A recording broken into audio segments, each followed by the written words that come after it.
उत्तर भारत के एक छोटे से कस्बे में शर्मा परिवार रहता था। घर के मुखिया रामनाथ शर्मा, उनकी पत्नी कुसुम, बड़ा बेटा अंकित, बहू सुहानी और छोटा बेटा आरव। घर बड़ा था, लेकिन पिछले कुछ महीनों से उसके आंगन में वही पहले वाली खुशियां नहीं थीं। सुहानी को घर आए हुए 2 साल हो चुके थे। सभी से वह सम्मान से पेश आती थी, लेकिन सास बहू के रिश्ते में एक अदृश्य दूरी थी। कुसुम को अक्सर लगता था कि बहू उन्हें समझती नहीं, और सुहानी सोचती थी कि वह चाहे जितनी कोशिश कर ले, सासू माँ उससे खुश नहीं होती। घर में सबसे ज्यादा खामोशी शाम को होती। सभी अपने अपने कमरों में, अपने अपने मोबाइल में व्यस्त रहते। अंकित नौकरी से थका हुआ आता, सुहानी रसोई में, और कुसुम अपने कमरे में टीवी के सामने। धीरे धीरे घर में वह सांझ गायब होने लगी, जिसमें सभी साथ बैठकर चाय पीते थे। छोटा बेटा आरव घर का माहौल देखकर अक्सर दुखी हो जाता। वह सोचता, जब सब एक ही घर में रहते हैं तो इतने दूर क्यों हैं एक दूसरे से।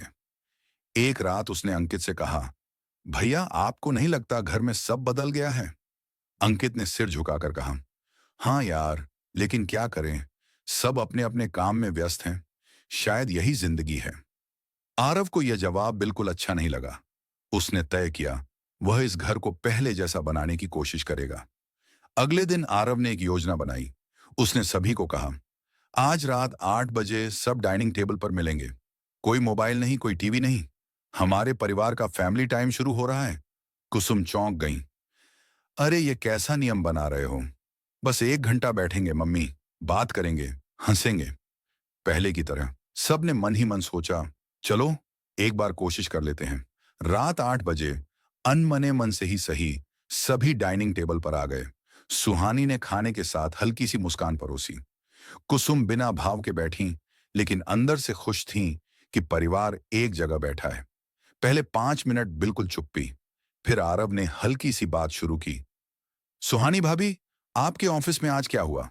सुहानी ने थोड़ा सहज होकर बताया। फिर अंकित ने अपनी ऑफिस की मजेदार घटनाएं सुनाई। कुसुम भी धीरे धीरे हंसी में शामिल होने लगी। आखिर में कुसुम ने सुहानी से कहा, बहू, तुम्हारी बनाई खिचड़ी की रेसिपी बताना।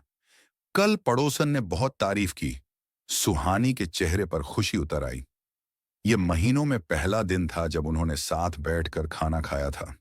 एक दिन कुसुम चाय बना रही थी। सुहानी पास आई और बोली, मां जी, आप आराम कीजिए, मैं बना देती हूं। कुसुम बोली, नहीं, मुझे बनाना पसंद है। पर आज उनके आवाज में पहले वाली सख्ती नहीं थी। सुहानी ने कहा, तो फिर हम दोनों मिलकर बनाते हैं। कुसुम ने पहली बार मुस्कुराकर कहा, ठीक है बहू, डाल दो चीनी, तुम्हें तो मीठा ज्यादा पसंद है। यह मामूली बात नहीं थी। यह सास बहू की दीवारों पर पड़ी पहली दरार थी। एक दिन खूब बारिश हो रही थी। सुहानी की तबीयत ठीक नहीं थी। कुसुम ने खुद उसके कमरे में जाकर हल्दी वाला दूध दिया। बहू, गीली हवा में मत निकलना, आराम कर लो। सुहानी हैरान भी हुई और भावुक भी। उसने कहा, धन्यवाद मां जी, आप मेरी मां जैसी हैं।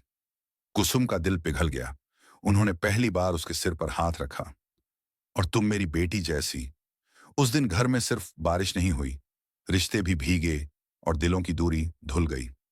आरव की पहल धीरे धीरे फल देने लगी। अब हर रात फैमिली टाइम होता। कभी कहानी, कभी खेल, कभी हंसी मजाक। कई सालों बाद घर में फिर से उसी पुरानी खुशियों की गूंज सुनाई देने लगी। अंकित ने कहा, घर में ये बदलाव देखकर ही मेरा ऑफिस का तनाव आधा हो जाता है। कुसुम बोली, मुझे तो लगता है जैसे मेरा घर फिर से घर बन गया हो। सुहानी की आंखें नम हो गईं। मैंने कभी नहीं सोचा था कि मैं इस घर में इतने अपने पालूंगी। दिवाली से एक दिन पहले कुसुम ने अचानक कहा, सुहानी, इस बार गृहलक्ष्मी की पूजा तुम करोगी। सुहानी चौंक गई। मैं? पर मां जी, ये तो हमेशा आप ही करती थी। कुसुम ने मुस्कुराकर कहा, हाँ बहू, लेकिन तुम भी हमारे घर की लक्ष्मी हो। तुम्हारे आने के बाद यह घर पूरा हुआ है। यह पहली बार था जब सभी ने सुहानी को इतने सम्मान से पुकारा। पूरे घर में एक अलग ही खुशी फैल गई। रात में सुहानी अपनी सास के पास बैठकर बोली, मां जी, अगर कभी मेरी वजह से आपको दुख पहुंचा हो तो। कुसुम ने बात काटते हुए कहा, नहीं बहू, गलती हम दोनों की थी। रिश्ते दो तरफ से बनते हैं। लेकिन धन्यवाद, तुमने कोशिश नहीं छोड़ी। सुहानी रो पड़ी। दोनों ने पहली बार एक दूसरे को गले लगाया। आरव चुपचाप ये सब देख रहा था।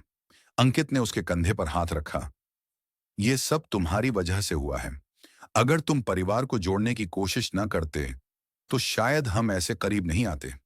आरव मुस्कुराकर बोला, भैया, परिवार है तो लड़ाई भी होगी और प्यार भी, लेकिन हमारे घर में प्यार जीत गया, बस इतना काफी है। परिवार साथ रहने का नाम नहीं, साथ निभाने का नाम है।